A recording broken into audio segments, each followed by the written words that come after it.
자, 이제 마지막 4강 시작하겠습니다. 이렇게 예수님께서는 성막으로 시작된 하나님의 임재, 그리고 중요한 내용들이 성전으로 왔고, 성전이 솔로몬 성전, 스룹바벨 성전, 그리고 예수님 당시 헤롯 성전까지 와서 헤롯 성전을 통해서 하나님께서는 이렇게 말씀을 하신 거죠. 자, 그래서 이 예수님의 육체를 본인이 성전이라고 하시면서 이 개념의 전환이 이루어집니다. 다시 하면 정확히 얘기하면 계시의 완성이라고 표현하는 게 더 낫겠죠. 즉 성전이 장소, 지금까지 장소 개념에서 이제 사람, 육체 개념으로 바뀌게 되는 거죠. 이것을 완성됐다고 표현하는데요. 이것을 이제 보여주는 사건이 이것입니다. 요한복음 4장에 보면 여러분 아시겠지만 유대를 떠나서 다시 갈릴리로 가실새 사마리아를 통과해야 하겠는지라 라고 하면서 사마리아에 있는 수가라는 성에 예수님께서 가십니다. 여기서 통과해야 하겠는지라 라는 것은 우연히 통과했다는 뜻이 아니라 분명한 목적을 갖고 수가성에 있는 그곳에 들어가신 거예요. 근데 좀 다 아시겠지만 예수님께서 이 사마리아를 통과한다는 것은 유대인 남자로서는 거의 있지 않는 일이거든요. 그 역사적 배경은 다 아시겠지만 사마리아가 북이스라엘이 망할 때 아수르에 의해서 망할 때 사마리아 지역이 혼혈 정책으로 인해서 피가 섞이게 되는 그런 형벌을 받게 되죠. 그래서 유대 사람들은 사마리아 사람들을 이방인보다 더 심하게 취급합니다. 거의 짐승처럼 취급하기 때문에 여기 보시면 유대에서 갈릴리로 가려면 사마리아를 통과하면 빨리 갈 수 있는데 이렇게 가면은 더러워진다고 생각을 하고 요단강을 건너서 요단강 동편으로 해서 갈릴리로 올라가죠. 한참 돌아가도 이렇게 가는 것이 그들에게서는 중요한 일이었죠. 그래서 사마리아 사람들은 늘 이중적인 고통을 당한 거예요. 자기 동족들로부터도 배척을 당하고, 그래서 사마리아 땅은 저주받은 땅으로 여겨지게 되죠. 그런데 지금 예수님께서 뭐라고 말씀하시냐면 여기로 직접 통과해서 수가성이라는 곳에 가셨고 거기에서 6시쯤 되셨어요. 성경에서 6시면은 우리나라 나이로 시간으로 12시죠. 플러스 6을 하면 되니까. 그래서 사마리아 여자 한 사람을 만나게 됩니다. 여러분 잘 아는 여자죠. 남편이 5이 있는데 6째 남편과 살고 있는. 그래서 그 얘기는 이제 쭉 아실 텐데 예수님과 이 사마리아 수가성 여인의 대화에서는 놀랍게 이런 것들이 있습니다. 예수님께서 이 여인에게 네 남편을 데려오라 라고 했을 때 이 여인이 깜짝 놀라게 되죠. 그때 남편 5이 있었지만 지금 없고 6째쯤 사는 남편 네 남편 아니라 이런 얘기를 하니까 아마도 이 여자가 상당히 놀랬고 당신은 유대인의 남자가 아니라 선지자라고 생각을 합니다. 그리고 나서 이 여자가 물어보는 질문이 있는데 뭐냐면 이게 여기 질문이에요. 4장 20절에 우리 조상들은 이 산에서 예배했는데, 이 산이라고 한 것이 뭐냐면 사마리아 사람들은 예루살렘으로 갈 수가 없었거든요. 예배드리러. 그러니까 자기들이 글리심산이라는 곳에 비슷한 성전을 세워놓고 거기서 하나님께 예배를 했어요. 우리 조상들은, 사마리아 사람들은 글리심산이라는 곳에서 예배했는데 당신들의 말, 유대인들의 말은 예배할 곳이 예루살렘에 있다고 합니다. 그러면 어디가 진정으로 예배할 곳입니까를 물어봤어요. 그래서 여자는 예배할 장소를 물어봤는데 예수님 뭐라고 그러냐면 예수께서 이르시되 여자야 내 말을 믿어라. 이 산에서도 말고 예루살렘에서도 말고. 이 산은 뭐예요? 사마리아 사람들 성경에 있는 그리심산. 예루살렘은 뭐예요? 헤롯 선전. 우리가 아까 배웠지만 헤롯 선전이 지금 예수님께서 인정하지 않죠? 그게 뭐예요? 이 산도 아니고 예루살렘도 아니라는 거예요. 그런데 너희가 아버지께 예배할 때가 이르렀다고 얘기를 하는 거예요.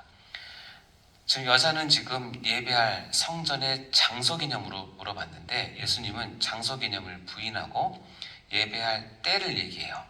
그 때는 무엇이냐면 아버지께 참되게 예배하는 자들이에요. 왜냐하면 장소 개념에서 어떻게 해요? 예배하는 사람 개념으로 얘를 바꿉니다. 그러면서 성경에서 유일하게 예배에 대하여 교훈을 주는 가장 정확한 표현은 여기서밖에 안 나와요. 그래서 영과 진리로 예배할 때가 오나니 바로 이때라. 아버지께서 자기에게 이렇게 예배하는 자들을 찾는다고 얘기를 하세요. 왜냐하면 하나님은 영이시니 예배하는 자가 영과 진리로 예배할지니라 이렇게 얘기를 합니다. 자, 이게 무엇을 얘기하는 거예요? 아까도 봤지만 성전, 성막, 성전은 장소 개념이고 건물 개념인데 예수님께서 오셔서 내 몸이 성전이라고 얘기하고, 그렇죠? 이제 성전은 몸으로 왔어요. 그래서 이제 예배는, 제사는 어떻게 돼요? 장소에서 찾는 것이 아니라 몸, 육체에서 그것을 찾는다는 거예요. 이것이 어디서 왔냐면 예수님께서 그 오병이어를 비적을 베푸시면서 이렇게 얘기합니다. 유대인들이 서로 다투어 이르되 이 사람이 어찌 능히 자기 살을 우리에게 주어 먹게 하겠느냐. 예수께서 이르시되 내가 진실로 진실로 너에게 이르노니 인자의 살을 먹지 않고 인자의 피를 마시지 않으면 너희 속에 뭐가 없다? 생명이 없다. 내 살을 먹고 내 피를 마시는 자는 뭘 가졌다? 영생을 가졌다. 내 살을 먹고 내 피를 마신다는 게 뭘까요? 유대인의 개념은 서로 먹고 마시고 식사 교제는 뭐냐면 하나가 된다는 걸 얘기하는 거예요. 연합된다. 서로 하나가 된다. 그게 뭐예요? 내 살을 먹고 내 피를 마시는 자는 뭐냐면 나와 연합되는 걸, 연합되고 교제를 하는 사람만이 영생을 가졌고 마지막 날에 내가 그를 다시 살린다. 그러므로 내 살은 참된 양식이고 내 피는 참된 음료라고 얘기하는 거예요. 살과 피는 지금 예수님의 육체를 뜻하는 거잖아요. 이거를 먹고 마셔야 너도 영생을 갖게 되고 내가 성전이 된 것처럼 너도 뭐가 될 수 있어요? 성전이 될 수 있기 때문에 성전은 뭐였냐면 하나님의 임재가 임하고 하나님께 예배드리는 것을 얘기하는 거잖아요. 이것이 발전돼서 여러분 잘 아시겠지만 결국 뭐가 되냐면 우리가 성찬식을 이런 의미에서 하는 거잖아요. 저기 밑에 보면 이것은 너희를 위하는 내 몸이니 이것을 행하여 나를 기념하라. 그리고 하시고 19회 동안 그와 같이 잔을 가지고 이르시되 이 잔은 내 피로 세운 새 언약이다. 이것을 행하여 마실 때마다 나를 기념하라 하셨으니 너희가 이 떡을 먹으며 이 잔을 마실 때마다 주의 죽으심을 그가 오실 때까지 전하는 것이다. 그래서 떡을 먹고 잔을 마시는 이 예식을 통해서 내가 예수와 연관이 되어 있고 예수의 몸과 피를 먹고 마심으로 내가 예수로부터 생명을 이어받아서 예수가 성전인 것처럼 나도 성전임을 깨닫게 되는 거예요. 그것을 확인하는 거예요. 자, 그래서 어떻게 돼요? 이제 성전이 나에게로 온 거예요. 즉 예수 그리스도께 연합된 사람은 한 개인도 뭐가 된다? 성전이 된다. 그래서 나의 몸은 하나님을 모신 성전이 되는 것이다. 그럼 성막을 다시 보면 성막의 가장 중요한 의미 세 가지였죠. 하나님의 임재, 하나님의 백성으로서의 선택, 그리고 성막을 중심으로 연합. 내 몸이 성전이 되는 것은 뭐냐면 내 안에 하나님께서 임재하시고 내가 하나님의 백성으로 선택되어지고 하나님의 영광을 위해서 이를 위해서 연합하고 사역하는 거죠. 이것이 내가 성전이 된 의미예요. 그런 걸 위해서 예수님이 오셨죠. 그래서 요한계시록 3장 20절에 보면 여러분 잘 아시는 말씀인데 읽어볼까요? 시작. 볼지어다 내가 문 밖에 서서 두드리노니 누구든지 내 음성을 듣고 문을 열면 내가 그에게로 들어가 그와 더불어 먹고 그는 나와 더불어 먹으리라. 이것은 되게 유명한 그림도 있잖아요. 이런 밖에서 서 있는 그림이죠. 제가 한번 전에 한번 설명했는데 이 그림은 라우디게아 교회 그 계시록에 라우디게아 교회에 책망을 하면서 주셨던 말씀이에요. 그래서 이거를 우리는 어떻게 지금까지 해석을 했냐면 문 밖에 서서 예수님께서 두드리면 우리가 마음의 문을 열면 우리가 예수님을 영접하여서 예수님이 들어오면 구원을 얻는다라고 이렇게 영접 기도 또는 영접에 대한 부분으로 구원에 대한 부분을 했는데 이것은 그런 뜻이 아니라 이 앞뒤 문맥을 보면 라우디게아 교회가 하나님 앞에서 그 죄를 짓고 하나님을 교회 밖에 세워두는 그런 죄를 짓게 되거든요.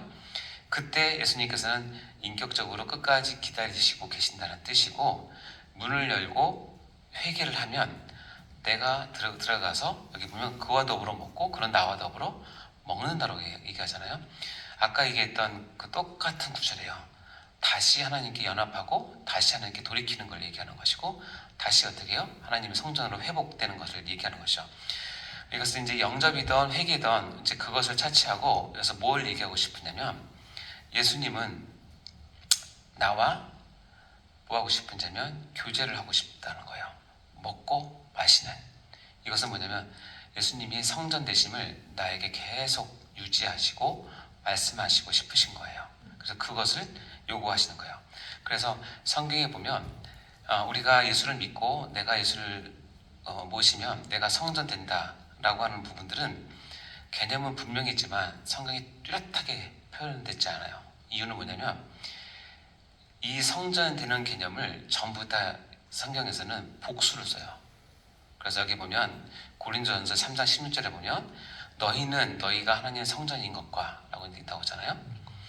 여기서 갑자기 왜냐면 나라고 하는 한 사람이 당연히 예수를 영접하면 내가 예수를 생명을 받고 성전이 되지만 거기서 끝이는 것이 아니라 나머지 모든 서신서에는 너희라고 하는 교회를 등장시키는 거예요. 교회가 하나님의 성전이 되는 것이에요. 그리고 하나님의 성령이 너희 안에 계시는 것을 알지 못하느냐. 누구든지 하나님의 성전을 더럽히면 하나님이 그 사람을 멸하시리라. 하나님의 성전은 거룩하니 너희도 그리하리라. 여기서 어떻게 되냐면 나라고 하는 사람이 성전이 됐는데 나라고 하는 한 사람이 교회로 모이게 되면 하나님께서 뭐예요? 그렇게 한 사람 한 사람 성전된 사람을 다 모아놓은 것을 하나님의 성전으로 여기시는 거예요. 즉 교회는 뭐가 되는 거예요? 성전이 되는 거예요. 그러면서 고린도전서에 보면 이렇게 되어 있습니다. 읽어볼까요? 시작. 너희 몸은 너희가 하나님께로부터 받은 바 너희 가운데 계신 성령의 전인 줄 알지 못하느냐? 너희는 너희 자신의 것이 아니라 값으로 산 것이 되었으니 그런즉 너희 몸으로 하나님께 영광을 돌리라. 그래서 너희 몸은 하나님께로 받은 바 너희 가운데 계신 성령의 전인 줄 알지 못하느냐?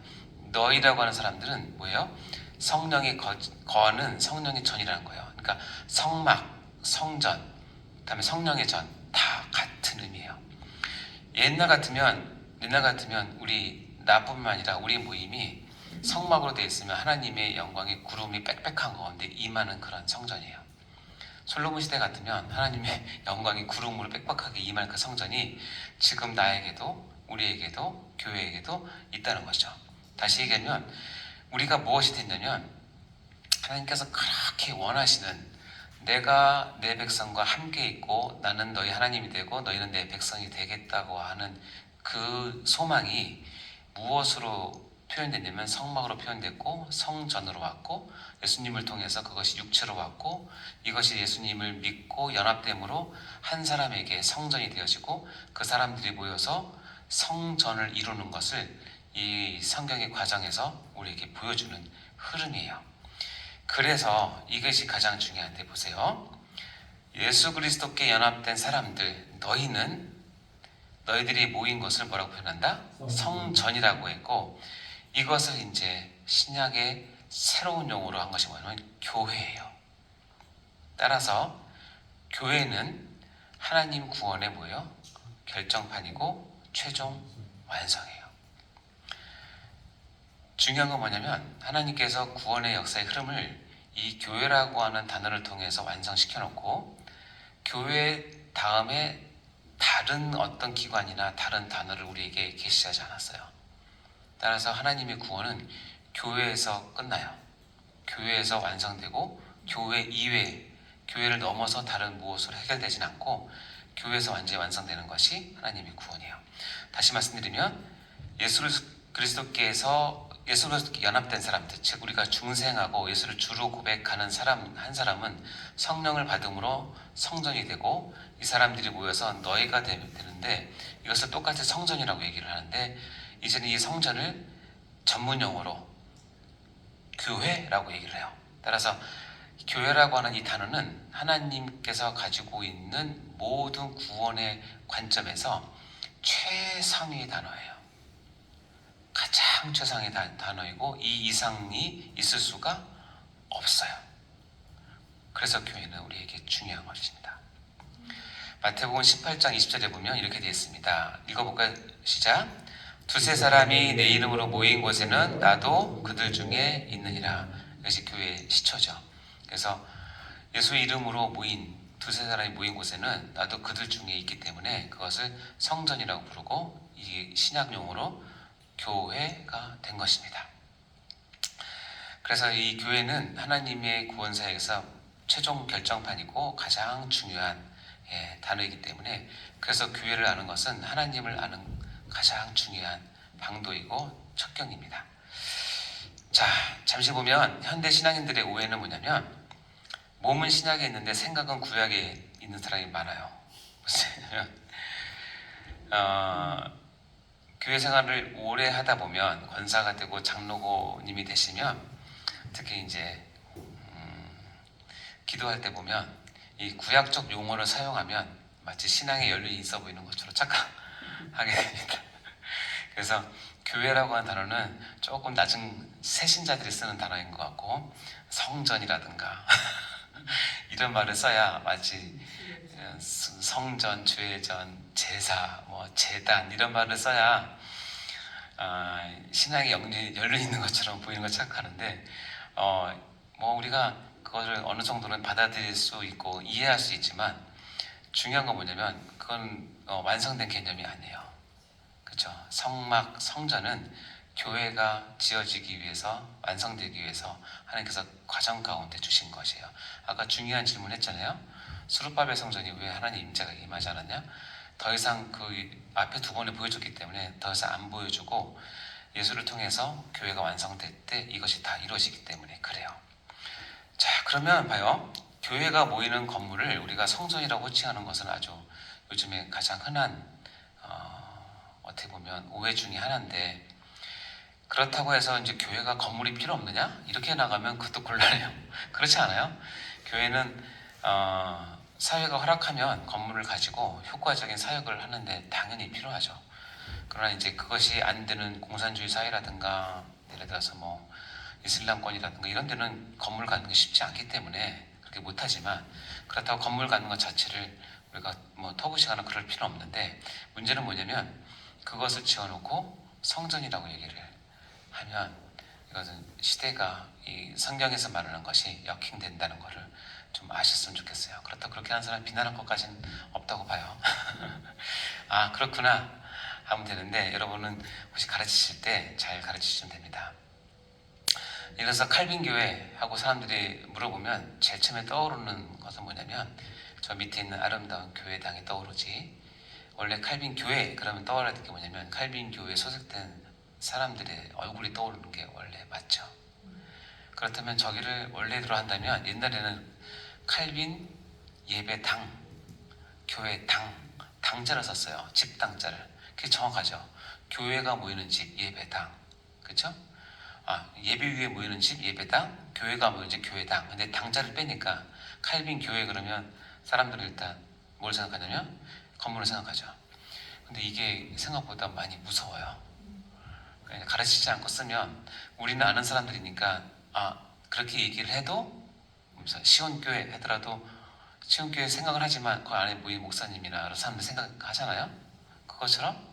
근데 이제 모르는 사람들은 딱 하면 그 건물이 생각나요. 그러니까 뭐예요? 교회를 위해서 헌신하는 것 중에서 성전 건축하자고 얘기를 하잖아요. 성전 건축은 원래 말 뜻대로 하면은 교회 건축 이렇게 얘기하는데, 그건 이제 건물을 짓는다고 잘 생각을 하는데, 원래는 그게 아니라 성전된 한 사람 한 사람을 세우는 게 정확히 따르면 성전 건축이고 교회 건축이죠. 원래 뜻은. 그런 것들이 제가 이 강의 처음 시작할 때 저희 집 앞에 여의도 순복음교회 제3성전이라고 적어놨어요. 여의도 순복음교회는 잘 아시지만 우리 쪽이 아니잖아요. 아니고 약간 이제 조금 연사나 이쪽 많이 드는데, 여기 보면 제3성전, 그래서 제가 보고 아무도 여의도 순복음교회는 성경적인 그런 이해가 좀 낮아서 저거를 제3성전으로 붙였구나 라고 생각을 해서 그냥 그렇다 생각했는데, 몇 년에 지나다 보니까 이게 바뀌었어요. 여의도 순복음 분당교회. 이게 정확하죠. 그렇죠? 이게 정확한 표현이에요. 이렇게 해야 되는데 제가 이 합동이 있기 전에 고신에 있었는데, 전국 어린이 찬양 경연 대회를 경양교회에서 한다고 했는데, 이 포스터에 보면 경양교회 제2성전, 제3성전이라고 적어놨어요. 그래서 좀 마음이 씁쓸했어요. 이제 이런 표현보다는 경영교회 뭐 두 번째 예배당에서 세 번째 예배당이든지 아니면 홀 이름을 짓든지 하면 좋은데, 전에는 이거를 제가 무척 강조했는데 아무리 얘기해도 듣는 사람이 없어서 근데 이제 우리는 이런 부분들에 대해서 혼동을 하시면 안 될 것 같아요. 금방 말씀드린 것처럼 뭐예요? 성전 건축하면 드는 생각은 예배당 건축, 교회당 건축보다는 실은 전도를 통해서 사람을 세우고 전도를 하고, 그다음에 우리 성도들을 영적으로 성숙시켜서 세우는 그런 것들이 더 받게 되겠죠. 자, 그래서 성전과 예배당을 혼동하시면 안 됩니다. 정확히 말씀드리면, 왜냐하면 성전은 하나님께서 교회로 완성한 개념이기 때문에 다시 후퇴하시면 안 된다는 뜻입니다. 자, 그래서 여기 보시면 교회에 대한 오해 첫 번째가 바로 뭐냐면 교회는 건물이 아니다 라는 것을 오늘 성전과 교회에 대한 이야기를 통해서 우리가 나누었습니다. 우리 다음 시간에는 이렇게 중요한 교회가 그것 자체가 목적이 아니다를 같이 나누도록 하겠습니다. 그래서 다음 주 이 시간에 같이 보도록 할 텐데요. 자, 마지막 키포인트 읽어보고 마치도록 할까요? 첫 번째 읽어봅시다. 시작! 교회는 하나님께서 특별히 부르셔서 이전과는 달리 구별된 삶을 살기로 작정한 사람들이 모인 모임이며 하나님의 약속에 그 근거를 둔 구원의 공동체를 말한다. 제 교회는 모임과 공동체라는 사실을 꼭 기억하셔야 되고요. 자, 두 번째 보겠습니다. 시작! 교회는 하나님 구원의 결정판이며 최종 완성이고 구약의 성막이나 성전 개념이 예수 그리스도에 의하여 성취된 하나님 구원의 본질이다. 그래서 우리가 섬기는 교회는 하나님께서 창세전부터 가지고 계셨던 계획이자 마지막 구원의 기관입니다. 그리고 이것을 위해서 성막과 성전을 계속 역사 가운데 있으셨고 그리스도께서 오셔서 이것을 완성하심으로써 하나님의 구원의 최종판이고 본질이고 완성될 거라는 것을 반드시 아시고 이것이 바로 우리가 섬기는 교회의 본질이라는 사실을 아시면 좋겠습니다. 수고하셨고요. 수업 잘 들으시고 또 느낀 점 결단 올려주시면 수저 체크로 가름하겠습니다. 기도하고 마칠까요? 기도하겠습니다. 하나님 아버지 감사합니다. 이 시간에 주님께서 하나님께서 허락하신 이 구원의 과정들을 또한 통하여서 우리가 하나님을 더욱더 깊이 알게 하시고 특별히 성막부터 시작된 아버지 하나님의 구원의 사역이 교회라고 하는 아버지 귀한 하나님의 기관으로 완성되었음을 다시 한번 깨닫게 해주심을 진심으로 감사합니다. 하나님, 우리가 하나님의 마음과 하나님 뜻을 잘 깨달아 교회를 바라보는 하나님의 눈을 우리가 의식할 수 있도록 도와주시고 교회를 진정으로 사랑하며 아버지 교회가 참으로 무엇인지를 깊이 깨닫는 그런 귀한 자들 다 될 수 있도록 도와주시고 교회를 위해서 쓰임받는 저희 모두가 될 수 있도록 축복하여 주옵소서.